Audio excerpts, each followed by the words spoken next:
Welcome to another episode of the Collards and Curry podcast. I'm Pierre Quinn. And I'm Colleen Alexander. Here on the Collards and Curry podcast, we talk all things fun, focus, and faith. So we want to thank you for rocking with us on this podcast. I believe this is episode 11. Really? I think so. I mean, I'll find out when I edit it, but I think it's episode 11. I haven't been keeping track. Yeah.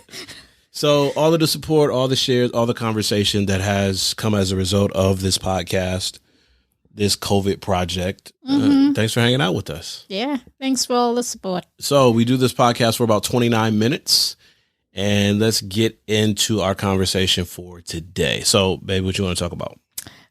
Well, I thought it would be good to talk about fun stuff we did as kids. I don't know where you grew. I can't remember exactly. You grew up in Pontiac, right? Yeah. So, what was fun for you? As a kid, so growing up in Pontiac, hardworking parents, you didn't always have, like, there's stuff you wanted, right? Eventually, I got a Nintendo and all of those other things. But there's a lot of times where you just had to make your own fun. Yeah. Like, make your own fun. Yeah. So one of the things we used to do in the summertime, and I don't know if anybody else could relate to this, we would take the grocery store bags and find string or even thread.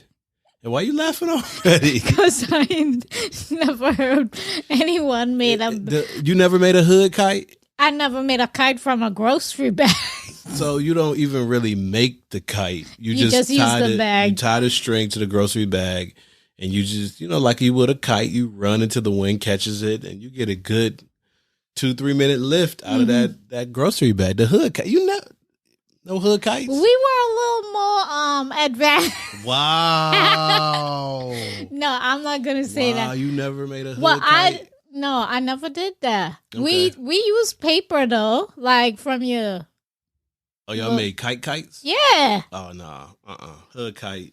30 seconds, you got your kite. You well, my cousins, at least my boy cousins, they made ridiculous kites with bamboo. They would bend the bamboo and make these huge kites that would go like far up into the sky. But you never made one? I never made one. We made kites out of paper. We call them, I can't even remember if the name is correct. A chicky chong. A chicky chong. I think I can't remember exactly. A Cheech and Chong? No, a chicky chong. Okay, I'll have to find out the term we would call it. But anyway, it was with paper. You made the tail with paper. You ripped the paper, like shred it and then piece it together. And then you had thread. So you use it. It would go high. But I never used the bag, though. Why you talking now to the hood kite? I ain't talking now. I'm just saying it's a new thing for me. I've never used the bag. So you'd have to show the girls that sometime. No, I'm not showing them how to make no hood kite. All right? Why not? No. Why? You're gonna laugh at it. We don't have bamboo. I probably will, but we just talked about having a good laugh, right? Yeah, that'd be my laugh for the day. So another thing we used to do that was fun. This was dangerous. Oh, Lord. What was it? Well, it wasn't that dangerous, but it was kind of dangerous. So, my dad, grandma, uncle owned the dry cleaners growing up. And people were like, wait, man, you talking about hood kites? You own the dry cleaners. Listen, all right, anybody who's an entrepreneur who runs a family business knows that sometimes it's a financial struggle, right? So when we were around, my cousins and I were around the dry cleaners and weren't working. I mean, it's a lot of trouble to get into in a place like that. But one of the fun things we would do is that, those hangers, clothing hangers with the cardboard tube? Oh, yeah. They're for pants.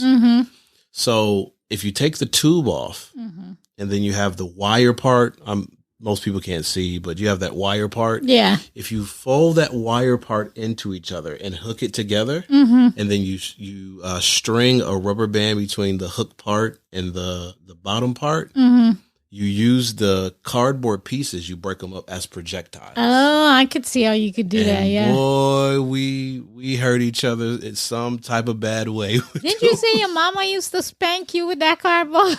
Spank is spank is a light terminology Yeah. for what will happen. That's gonna be we gotta talk about that topic sometime.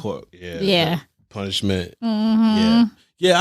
I got my hide tanned a couple times with the cardboard hangers. Now the benefit about it is that cardboard hangers or the cardboard tube broke fairly easily.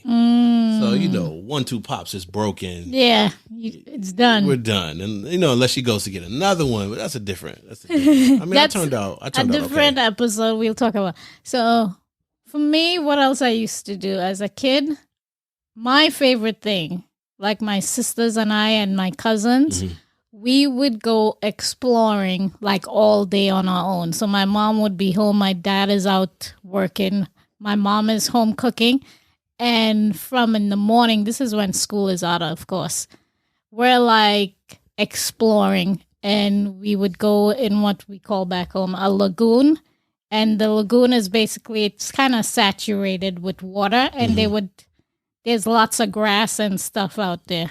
They would tie the cows out there to graze during the day. So, man, there were times we would tease the cows. And they would come and chase us. But it was so much fun and scary at the time. But a couple times we had to climb a few trees, man, to get away from them cows. Why are you harassing the cows? I don't know. It was a fun thing as kids. You're on your own. Another thing we would do, we would find, we call it coconut bread. It's basically when a coconut falls to the ground and it starts to grow on its own. Okay. And inside there's this thing, we call it bread, but it's a different type of texture, but it would taste so good. And the fun of just being outside on our own, can't beat that today. Okay. Yeah. Do you think when you look at your childhood and when I look at my childhood, do you think it's actually scarier or more hazardous to be outside, or have we created a environment that is scarier or more hazardous to be outside?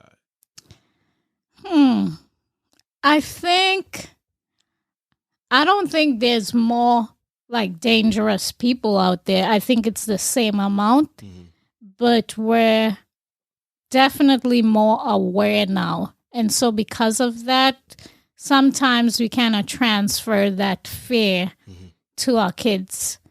But I think it's about the same. It's just back then we weren't aware of when kids would go missing and all that stuff. Now you have technology where you hear about it immediately. Yeah.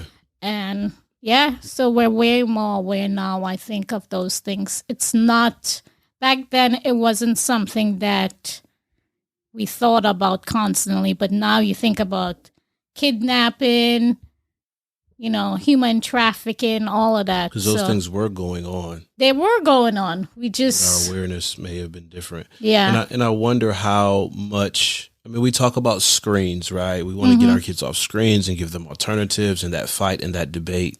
But how much of that is also a result of the fear that we have of engaging anywhere outside of our four walls and experiencing that? Because there's some, and maybe that's just in an urban context, maybe that's prevalent, because there are parts of the country where people, they're outdoors, still do that, they're hiking and rock climbing and doing all those things. Yeah, I think too, though, as a society, we've moved away from the whole village mentality of where we do take care of each other, where now it's more individualistic. Yeah. We're just going to take care of our own. So before it didn't have to be my mom around to make sure that I'm safe. Anyone around looked out for you. And we make it seem today like you can't say anything to my kids. Yeah. You can't like, we kind of elevate that thing. Nobody better not say anything to my kids or my family. And you're not even saying anything to your kids. And I get that, it's the approach and how you talk to kids. But many times our kids miss out on learning from other people. Yeah. That it's not just mom looking out for my good. I have these, I guess it's a lot that go into it. It is. I remember being at the playground, basketball court. I think I was maybe like 13 years old, and I was shooting around, doing whatever, and this guy was like, "Yo, I see you trying to play, young man. You could learn a couple things, right?" He's like, "I see you trying to do a spin move. Let me show you how to do a spin move, right?" And he spent like 45 minutes to an hour showing me how to do this particular move. There are other people at the court too, but have we gotten away in our culture from those interactions, those fun, positive interactions, or is any potential interaction, do we see it as a threat? I think so, because we still think, we teach our kids, don't talk to strangers. And immediately the fear of someone's out to get me, comes to mind. And how do you practice discernment? That's the thing. I think we have to teach our kids more how to analyze and, try to read how people come at you. Because, absolutely. And kids are very intuitive. 100%. Yeah, so I think we try to. I think that's one of the things in young people that we diminish. Yeah, we stifle their ability. They're very perceptive, and then their ability to reason, and how we push people sometimes outside of that, and then wonder when they get older why they are the way they are. Yeah, and I mean, including allowing them to stay locked up in their rooms hours of the day, isolated. Yeah. I mean, they won't want to interact with other people, at least on a one-to-one basis. Yeah, and there's a difference between being, extroverted, having that extrovert orientation, and then isolation. Yeah. So being able to navigate, and people need time. Your children need times of rest, times away from you. Yeah. Times to sit in their own thoughts, even times to be bored, but prolonged isolation. We got to talk about that thing someday. What's that? Being bored. Oh, yeah. Everybody should be bored. Yeah. My best ideas when I'm bored. But you mentioned, taking time to really analyze and understand and perceive what's going on. Why is it, do you think, that we don't do that with our emotions? Emotions. I was doing some training last week, and I've been using this emotional wheel. We use it on Friday nights for our Bible study, Worship and Word on YouTube and Facebook. We start with this emotional wheel. How are you feeling? Yeah. There's 6 quadrants of emotions that are broken out and delineated. And I was using that with some leadership teams I was training this week. And I said, we're going to start this session with, how are you feeling? Because a lot of times you ask people, hey, how you feeling today? Most people say, I'm good. I'm good. I'm okay. Fine. Yeah. But those aren't feelings. Good and fine are not feelings. No. And, coaching people through, let's talk about this sense of emotional vocabulary. And after a while, people started to warm up, be open to it. But in the beginning, they kind of bristled and leaned back. Why do you think we have a hard time communicating? Like, this is how I feel about what's going on. At least from a personal perspective, I didn't know how to. I didn't have the words to express. It wasn't something I learned that was passed down to me from my parents. We didn't even learn it in school. Yeah. So it's like, that's why many times people might get angry or feel frustrated, and we just lash out because we have no idea how to express how we're feeling. And we're taught that many times we're taught not to express ourselves. Yeah. So, and even the invalidation, you say it, you catch yourself saying, "Oh, you shouldn't feel that way." Yeah, or just toughen up and get through it. Well, what does that mean? You're asking a person to basically not feel, kind of be in the moment and express why they feel a certain way. What's making you feel this way? No, it's bad to do that. Just keep going. In a training class about the use of emotional vocabulary, and the facilitator, it's a video course. The facilitator was talking about how he was going through developing this training and working with the organization. And the manager said, I don't care about how people feel. Wow. I just want them to do their job. And how often I was talking to a potential client about this, about doing some work with emotional vocabulary. And the person said, yeah, we can, consider that down the road. I really want this thing done, this part of the project, this part of leadership development. And we were having some conversations back and forth. But I think we overlook how much emotion dictates action. Yeah, it drives our behavior. If I feel a certain way, you're definitely going to see it in the way I act. Yeah. So to say to a person, just get the job done.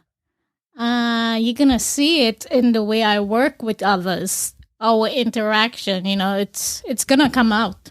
I remember doing a presentation it was for people who worked in the government. I told you about this. Yeah, I remember that. It was about, leadership and developing a sense of community and, having tough conversations and asking questions. And I remember at this conference, in this conference room, giving this presentation, and toward the middle of it, somebody walked up to me who had worked in the government sector and then had become a consultant and then speaking and training. And she walks up to me and said, your stuff is really good.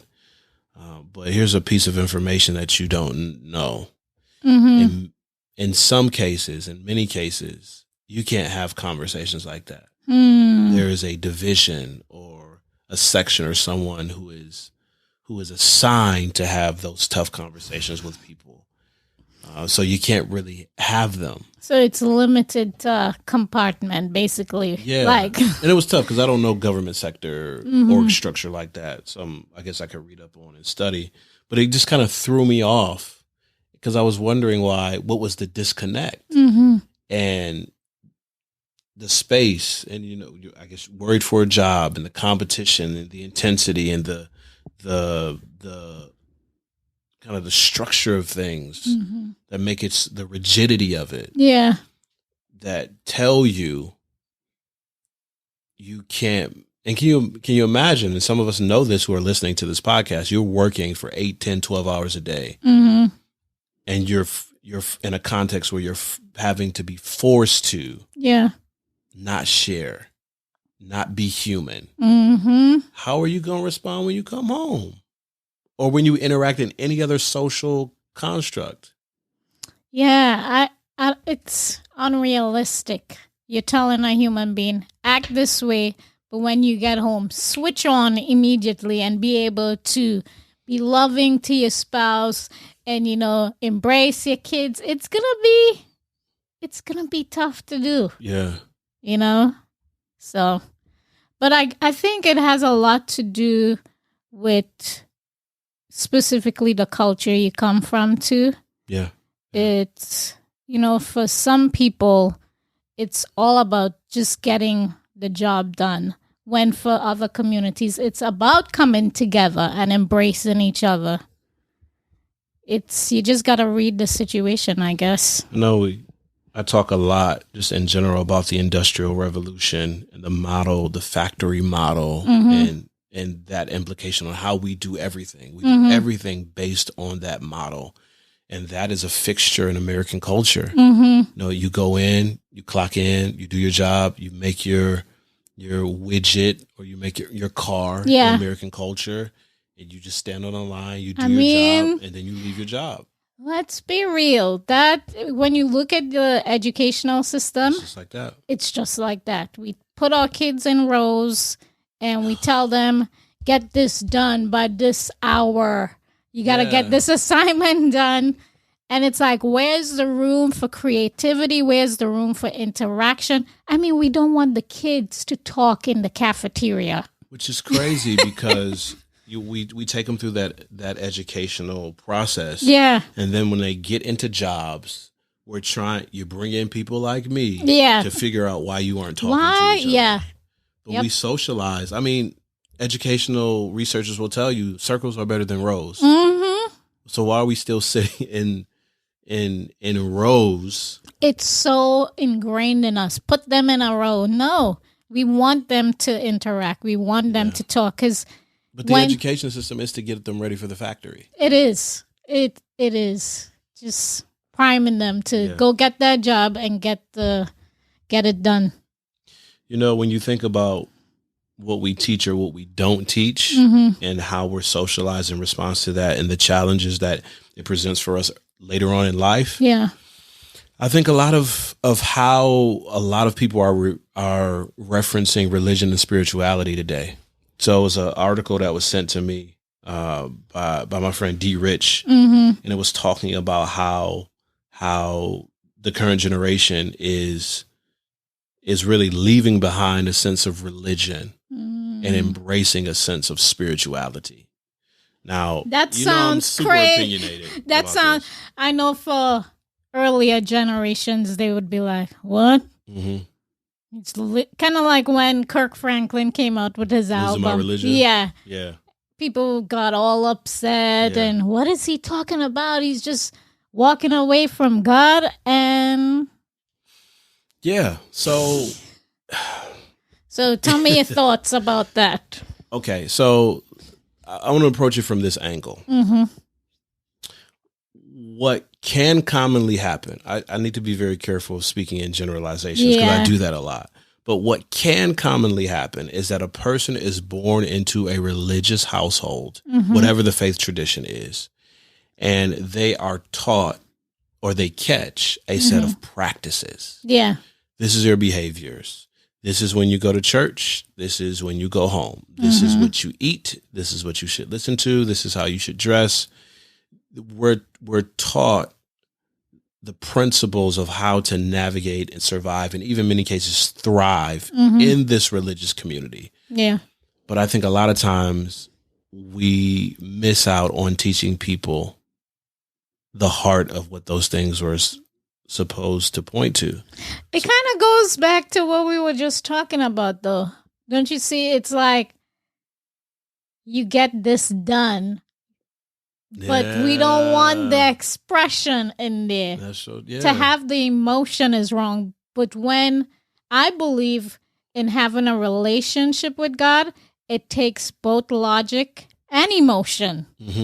Yeah. Yeah. I mean, that's, for those of you who believe in the Bible, that's there. It's not just a head knowledge. It's not just a feeling thing. Yeah. It's both.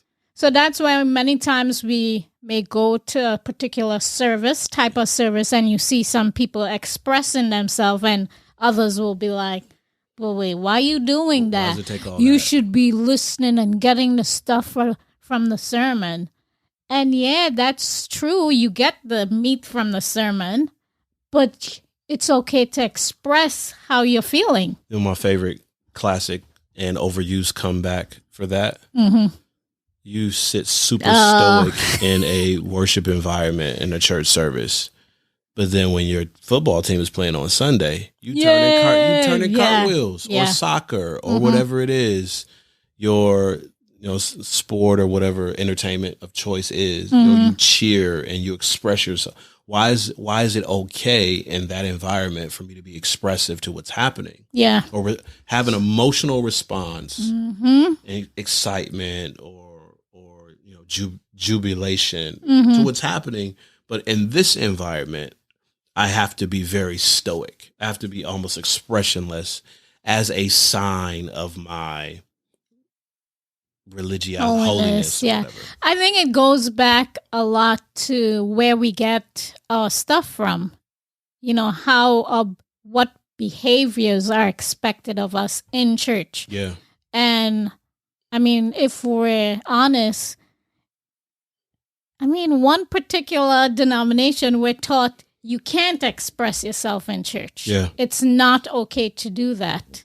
Well, when you look at Acts 2 in the church that begins in Acts, you see community. You don't see what we describe now as having or going to church or being part of a church. It's people living together in community, doing day-to-day life. Day-to-day, it's not just about the weekend thing where that's the only time I see you. And it's really that is really a Western ideology. Yeah. Where we live life in compartments. So I take this part is of me, my and church. I go to work, and take this part. My church friends. Yeah. Yeah. But that my work friends. That ancient Near Eastern idea that we see in Scripture, that there is an integration with God at the center, like the bicycle wheel. Mm-hmm. God is the center. And from that relationship with God are the branches to every other aspect of life. But we live compartmentalized. Yeah. So I think going back to the topic, I think for a good number of people, it's the moving away from the traditional stuff, what we've always done, and really thinking about how to make it my own, not just accepting what's given to me, what's passed down to me, but how is Jesus, what's this relationship going to be like for me? And I think that's hard in a space and a place where you are not taught to and don't have experience wrestling and reading for yourself. Yeah. Like if your thing is, like you jump from sermon to sermon. Mm-hmm. Right? I think, and as a preacher, right, I think some of the biggest amount of damage that we do is reliance on sermonic expression for our connection with God. To keep us going. If I'm only listening to the sermon, then my you're gonna wait you can't wait to the next one. And then what happens when there's a bad sermon? Yeah. Then we say, well, I'm done with church. Or we go to another one, Or we wait for our favorite preacher to come to town. Yeah. Who's gonna preach one of 5. So what do you say then because I know earlier generations say one of the particular things, maybe this might be for another episode, is that millennials or Gen Zs, that we're not dedicated. We can't stick with a particular thing. I think what when we talk about even that factory mindset and model is that we realize how much of a detriment it has been to be dedicated to the wrong thing. Yeah. And you can be dedicated to the wrong thing, even for the right reason, and it becomes the right thing for the wrong reason, and it becomes the wrong thing. Yeah. So as much as we're dedicated to, and we're dedicated to cultures, we're dedicated to routines, we're dedicated to what makes us comfortable.